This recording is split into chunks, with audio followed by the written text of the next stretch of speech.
আসসালামু আলাইকুম। গতকালকে আমাদের এখানে প্রচুর বৃষ্টি এবং শিলের কারণে অনেক পাখি মারা গেছে।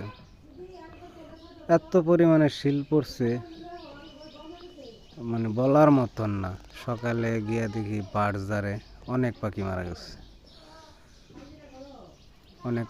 গেছে, এরপরে আমাদের এদিকে ধানের ফসল অনেক ক্ষয়ক্ষতি হয়েছে।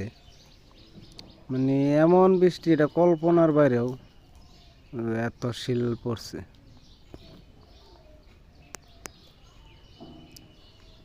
দেখতেছি কই কই পাখি আছে,